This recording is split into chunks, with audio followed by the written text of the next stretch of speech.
Suspense.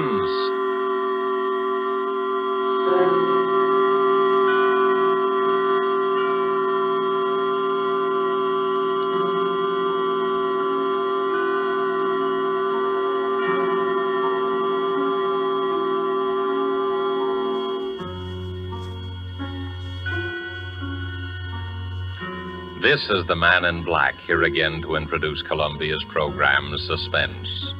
Heading our star Hollywood cast tonight is Mr. Warren William, and with him is Mr. Eric Blore. No fewer than 9 times have these two gentlemen appeared together in screen thrillers based on the adventures of one of the most celebrated characters of modern crime fiction. This familiar character will speak to you now for the first time on the air, as with the story called Murder Goes for a Swim, and the performances of Warren William as Michael Lanyard and Eric Blore as Jameson. We again hope to keep you in suspense.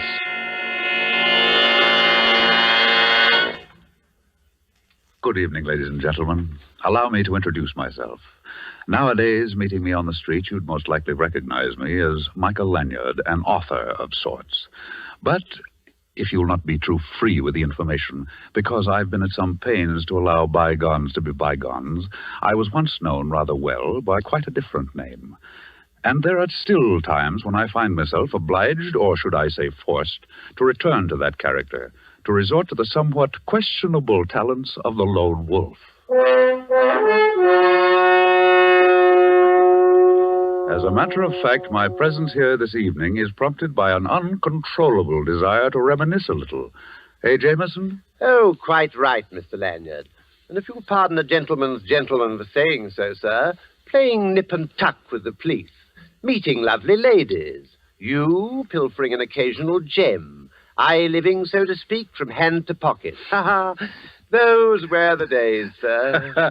Yes, those were the days. Absconding at times. Perhaps a touch of embezzlement here and there. Now, hold on, Jameson. If we're going to reminisce in public, I suggest we confine our recollections to our later period, when the lone wolf had become a gentleman of leisure and used his talents in the interests of law and order. In that case, sir, I suggest you relate the episode of our little experience at that horrible party we attended at that Long Island estate. Remember, sir? Of course, Jameson, the Rutherford Barnes estate. If I remember correctly, the occasion was some sort of charity bazaar. We were invited for the weekend. The phone rang just as we were about to leave the apartment. Mr. Lanyard, this is Betty Lawson. You've never heard of me before, but I know you've been invited to spend the weekend with Mr. Rutherford Barnes. Please, you must accept the invitation. Come down immediately, right now. It's just a little after 2 o'clock. And if you're not too late, the lone wolf may be able to prevent a murder.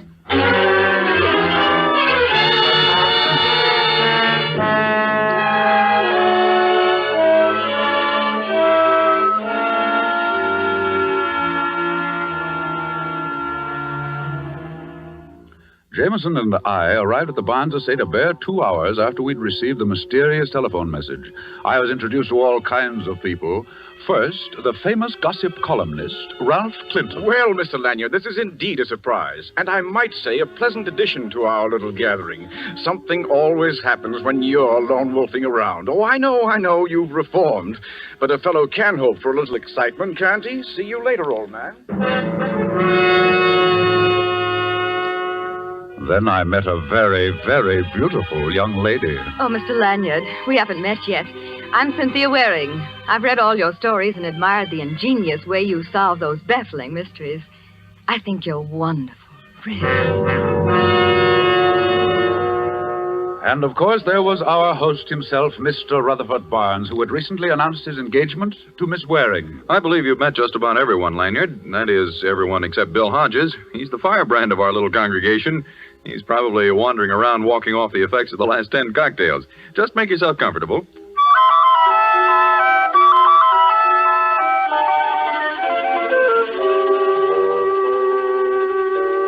Strangely enough, I failed to meet a Miss Betty Larson, the frightened young lady who had phoned. Anyway, the afternoon wore on through the beauty contest at which I was elected to preside as judge, and at which Miss Cynthia Waring, looking very pretty in a big picture hat and hoop skirt, was the winner. After it was over, Jameson and I managed to break away from the rest of the guests, and to escape the heat of the afternoon, we prepared ourselves for a cooling dip in the pool. I say, Mr. Lanyard, we've been to some pretty big and fancy places in our day, but this one is really something. This Rutherford Barnes person must be really an important person. You're quite right, Jameson. Rutherford Barnes is listed in Who's Who as the gentleman who made a fortune out of sardines. Just think, an entire estate built of sardines. Uncanny, isn't it, Oh, sir? Jameson. Forgive me, sir. No more puns, I promise. Well, I should hope so. I say, this pool is constructed just like a miniature lake.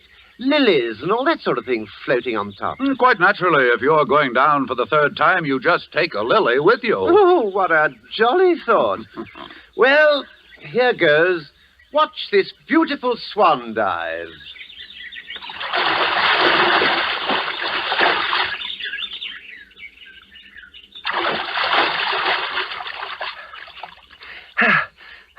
I say, this is most unusual. There's a sort of a mermaid lying in the bottom of the pool.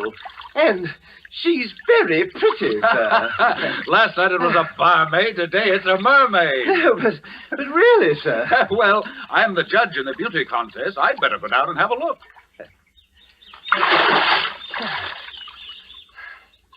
Don't be away too long, sir. Remember, there are lots of warmer women in the world. Jameson, quick. Here, give me a hand. Good heavens. It's a girl. Quick, here, lift her out of here. Hurry. I'm doing my best, I'll sir. get up there. Here, now, let's put her down here. You hold her there, sir. Yes, Jameson, I'm afraid she's dead. Well, what do you make of it, sir? What, was it an accident? Well, I don't know. There's a pretty nasty bump on the side of her head. Well, perhaps she slipped and hit her head as she fell. Perhaps. But her bathing suit, not quite the style you'd put on to take a swim. Possibly she was in the beauty contest. Of course, that's it. The program listed 10 contestants, yet only 9 girls competed. Meaning what, Mr. Lanyard? Meaning, Jameson, that this poor kid was the 10th contestant. And if my hunch is correct, her name is Betty Larson. The girl with the telephone message? Precisely. And if her call was on the level, we did arrive too late, and she was murdered. Mr. Lanyard! Mr. Lanyard! It's Mr. Barnes and Miss Waring. Take off your robe and cover up the body, Jameson. Yes, sir. Well, Lanyard, we've been looking all over for you, haven't we, Cynthia, dear? Yes, of course. And I'm glad we found you, Mr. Lanyard. I've been wanting to thank you for awarding me the prize in the beauty contest this afternoon. I really didn't think that... Mr. Lanyard! There, at the edge of the pool. Yes, it's a girl, and I'm afraid she's drowned. Drowned? But...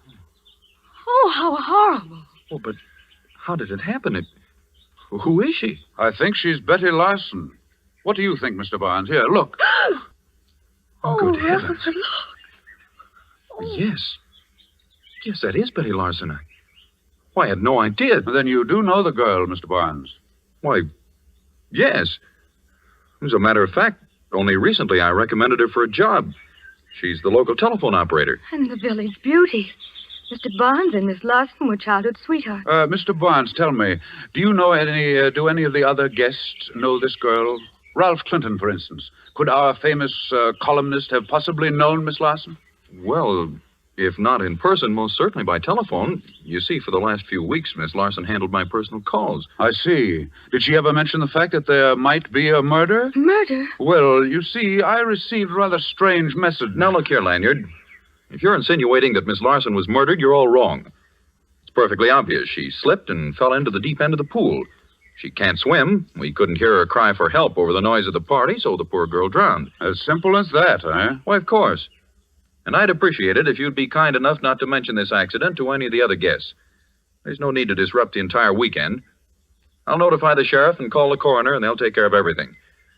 I think it might be a good idea, Mr. Lanyard, since you seem so certain that a murder's been committed, that you and your man remain on the premises. Our famous lone wolf may have a little explaining of his own to do.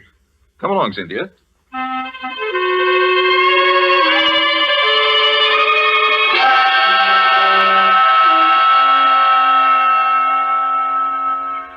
Oh, I'm completely at sea, see, Mr. Lanyard. The sheriff seems to think the whole thing was an accident, that this Miss Betty Larson person dived into the pool, and that's how she hit her head. I doubt that, Jameson. According to Barnes, the girl couldn't swim. Hey, buddy. Oh, I think we have company. Buddy. Yeah? If you see Mr. Barnes around, I want to see him. I think he's over at the other side of the house, getting things ready for the bazaar. Bizarre. They don't care how they celebrate a murder, do they? If I'm not mistaken, you're Mr. Bill Hodges, eh? Yeah. Betty Larson and I were going to get married.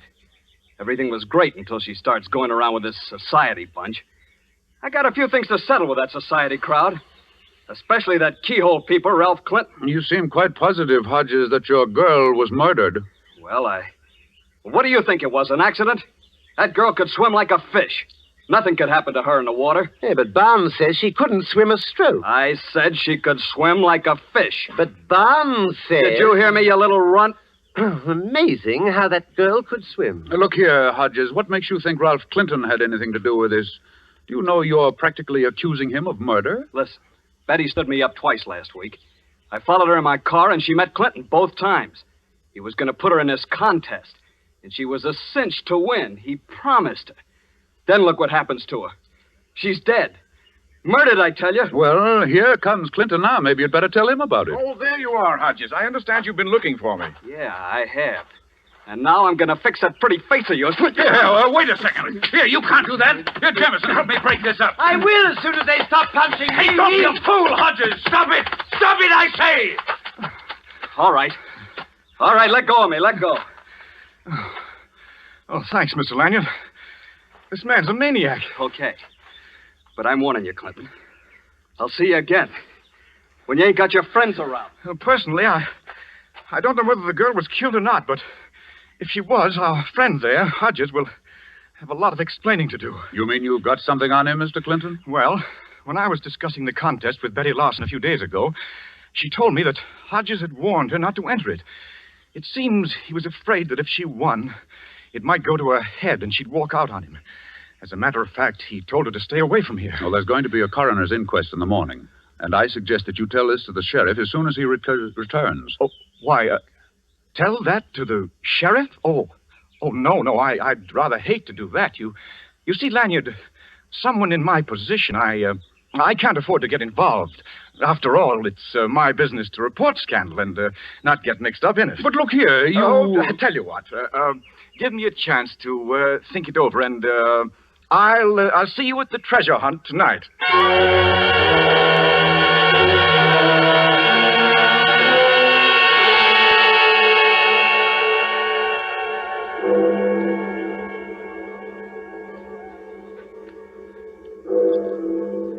Oh, dear. 2 in the morning, Mr. Lanyard. What a ghastly hour to go tramping over the ground. Must we participate in this treasure hunt? Of course, it's all a part of the weekend. Come in. Well, it's the witching hour, Mr. Lanyard. Here's your envelope with the clues for the treasure hunt. You'd better hurry. Everybody's ahead of you. Thank you, Mr. Clinton. We'll catch up. Fine. This ought to be very interesting. Seeing the lone wolf stalking down his prey. You know very well, Clinton. Oh, sure. I forgot. You're not the lone wolf anymore. You're just nice, innocent Mr. Lanyard. Well, good hunting. See you later. Well, here you are, Jameson. This is our clue. Go ahead, read it. Under the oak and under the cover, where have met many a lover, light a match and look deep down, find your clue and win your crown. I say, isn't that lovely? Can you decipher it? Oh, of course, sir. It means,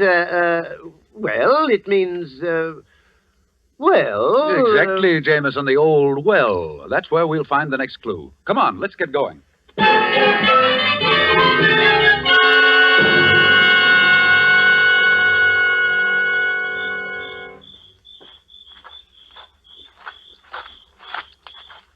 The well is down this path. It's right near the stables. You mean when we get to the well, we find another clue? That's right, and at the end is when we reach the treasure. Oh, the treasure. I say, what is this treasure? Jameson, it's unimportant what the treasure is. It might be a bag of jelly beans. It all sounds very silly to me, sir. There's the well over there. And look here. got a wooden cover on it, exactly like it said on the poem. Well, what do we do now? Now, wait a minute. Oh, yes, under the cover. Light a match and look deep down. Here, I'll take this lid off and put it here. Now, you light a match, Jameson. Right, sir. Our second clue must be somewhere inside the well. Right, here, just a moment. Ah, there's the clue we're looking for. A piece of paper pinned on the wall inside the well with a big pin. Oh, dash it all. Match went out. I'll light another one. Oh, Jameson, hold it. Hold it. The inside of this well smells like gasoline. Yes, it does. Yes, it does smell like it's full of... Get away, Jameson. Blow that match out.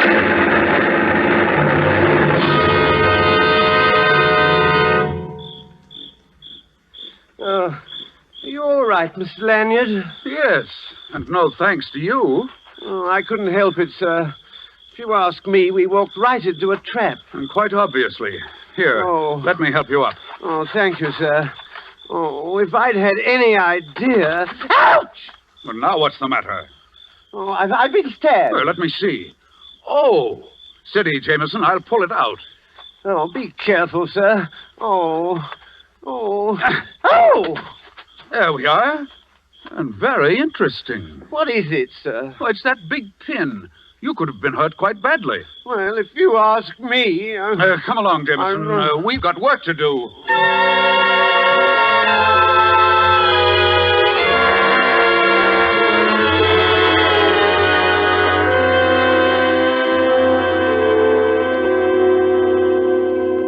And another thing, Mr. Barnes. We don't mind playing this little treasure hunt game of yours, but it's no fun when the prize is 2 bodies, especially if they happen to be our 2 bodies. Oh, surely it was only an accident. I wish I could believe that, Miss Waring. But there's no rhyme, no reason for what's been happening. If the accident at the well was another attempted murder, then all our lives could be in danger. Steady, Cynthia, darling. I presume you have some idea of who the murderer might be, Mr. Lanyard.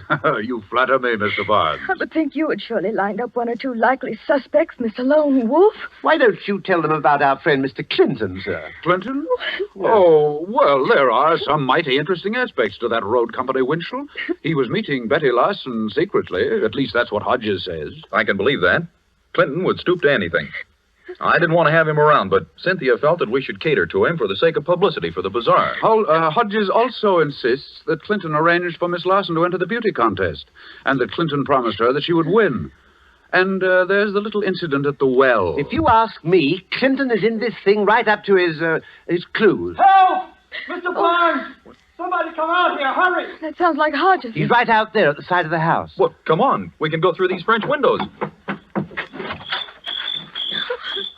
In here, in the bushes, you better hurry.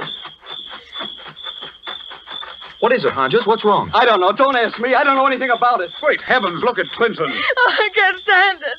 I can't stand it. What awful things are going on. No, I don't know how it happened. I was just coming down the path. There in the bushes, he was lying right He's there. done for, all right, Mr. Lanyard. Shot. Murdered. Murdered? You did this, Hodges. You said you'd get even with Clinton. Now you've done I tell you, I don't know anything about it. I was just walking down along the path. I don't know anything about It's it. all right, Hodges. You'll have an opportunity to prove your innocence. Don't you have some theory about all this, Mr. Lanyard? Isn't this so There, Miss Waring. I think I can promise you at least that there won't be any more murders.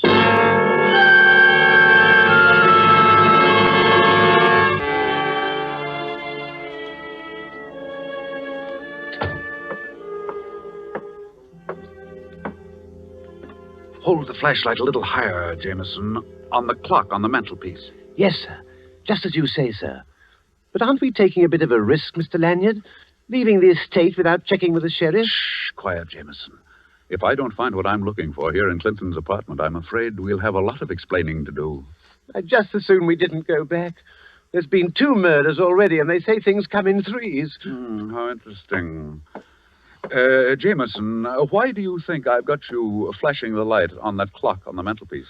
Well, sir, I'm a bit rusty. I think it might be safe to say, well, it would be safe. Exactly, Jameson. You never fail. The safe behind the clock on the mantelpiece. I say, I was right. Ingenious, eh, Miss Lanyard? You have your moments. Well, it's a long time since I've operated in this fashion, but we'll see, Jameson. If you don't mind, sir, this is like old times. I do mind, Jameson, but unfortunately, certain situations are born of necessity. Then allow me to compliment you, sir. You haven't lost the old touch. No, I'm not so sure. Ah, there we are. Not much of a haul, if you ask me. Nothing but a stack of letters and a notebook. Let's have a look. All that trouble just for a bundle of papers. Just a waste of good time and talent. There could have been a pound of butter or a gas coupon or a back axle or... Aha! I say, what's so interesting? Just the... Did you find a clue to the murders? Just the motive, Jameson. Just the motive.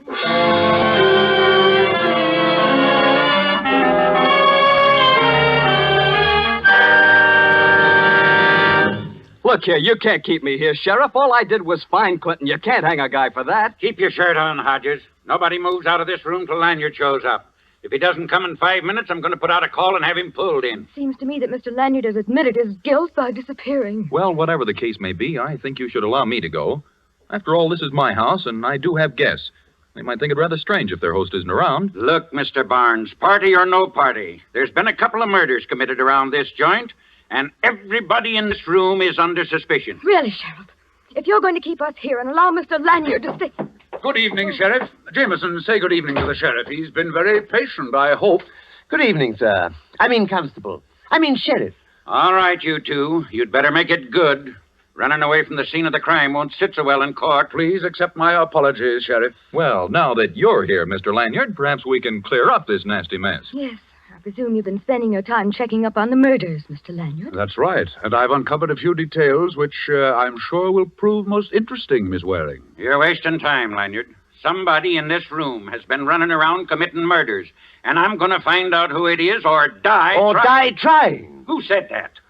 Oh, if it's all the same to you, Sheriff, I think I'll join the other guests. Now, isn't that thoughtful of you? Get away from that door before you tempt me to bring the murder score up to 3. Do as he says, Jameson. After all, you don't want to miss all the fun. In just a minute, you're going to have the pleasure of meeting the murderer. Yes, that's just what I'm afraid of, sir. All right, Lanyard. Let's have it. Very well, Sheriff. First, allow me to review events from the beginning. Just as Jameson and I were leaving for Mr. Barnes's residence, we received a rather unusual telephone message. It was Betty Larson. That was about 2 p.m., wouldn't you say, Jameson? 5 minutes after 2, to be exact, sir. Thank you. We arrived at Mr. Barnes's estate by 3:30. At 5, Jameson and I went for a swim in the pool. It was then we found Miss Larson. At what time did the coroner examine her, Sheriff? Around 7 in the evening. But what difference does it make? The poor girl had been dead for 10 hours. All the difference in the world, my dear fellow. Simple arithmetic will show you that it was impossible for Miss Larson to call me at 2 o'clock. At 2 o'clock, she'd already been dead for 5 hours. Hodges, you did it. You paid someone to make that call. You're crazy. I had nothing to do with it. Pipe down, Hodges. Go on, Lanyard. Sheriff, what do you think was used to murder Miss Larson? Well, Could this have been the weapon? The pin. The one I fell on when the well exploded. Yes, Jameson. Let me paint a rather gruesome picture for you, Sheriff. Miss Larson is called down to the edge of the swimming pool. Someone who poses as a friend suggests that she try on a hat. In trying it on, our murderer, pretending to assist, neatly jabs Miss Larson and thrusts the pin through the base of her brain. Oh, how horrible. Could I examine the pin, please? Why, of course, Mr. Barnes. Why, it's a hat pin. Well, Cynthia, it's the one you had in the large hat you wore in that beauty contest. Cynthia, it was you. All right, stand back, all of you. look here, sister, you can't get away with this. Shut up! And listen, all of you. I assure you I know how to handle this gun, and I'm not afraid to use it. Cynthia, Stand back, Hodges. I don't get you, Cynthia. What earthly reason would you have for killing Betty? She wanted to be your friend. That's a laugh. Listen, little boy Blue. A telephone operator sometimes hears too much for her own good. How do you think she got all those fine furs? From some boyfriend? No, she was too daffy about you, so she decided to try her hand at blackmail. Blackmail? That's right. Only she pushed me just a bit too far. Why, Get you... back, all of you. Do, prune face. Who? Me? I don't mean your brother. Open the door. Go on, open it. Yes, ma'am. Now stand back, all of you. Ha. Very amusing picture. That's right, Mr. Lanyard. Step forward just a little. I'd like to thank you for spoiling a most delightful weekend. Here's a little something to remember me by.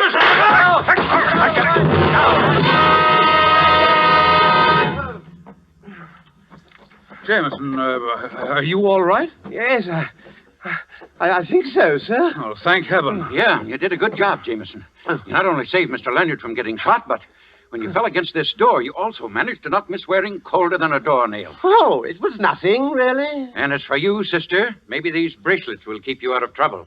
Because when you come to, you're going to find yourself booked for murder. Double murder, Sheriff. Dig the bullet out of the wall over there, and you'll find it will match the one found in Clinton's body. Well, what do you know?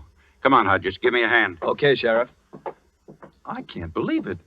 Why, Cynthia and I had so many plans together. It's hard to believe that she could be responsible for those horrible murders. I'm afraid she was.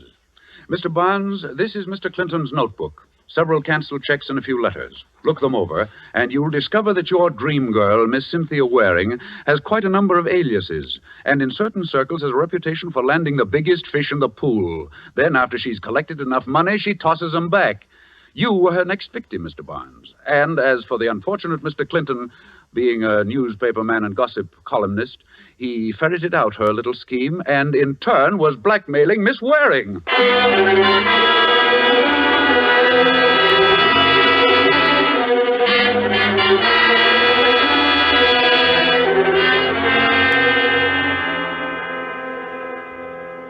Well, ladies and gentlemen, I guess that just about puts the cap on that story of our little adventure at the estate of Rutherford Barnes.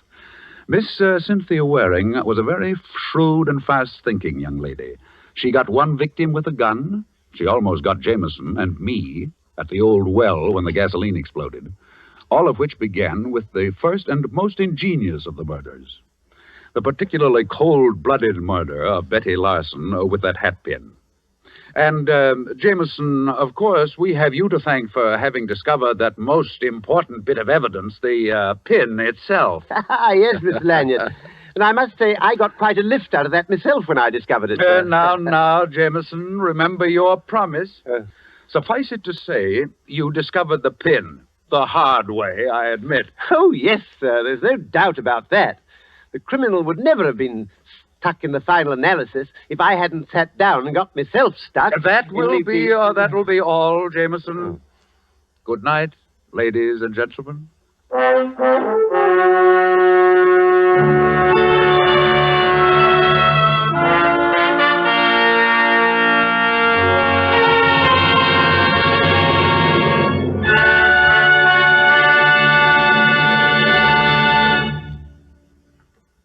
And so closes Murder Goes for a Swim, starring Warren William with Eric Blore. The first appearance of the Lone Wolf on the air, and tonight's tale of Suspense.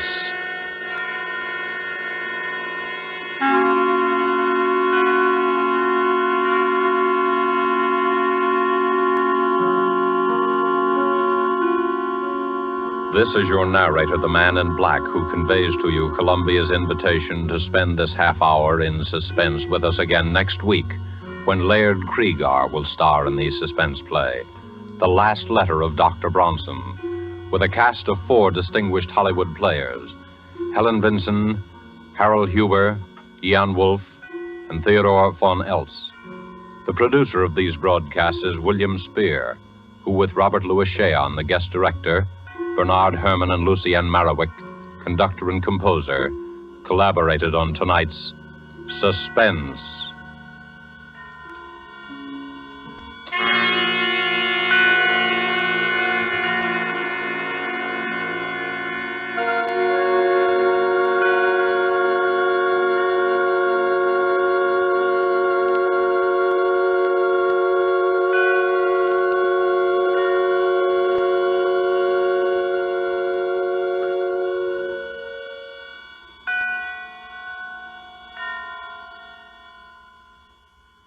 This is CBS, the Columbia Broadcasting System.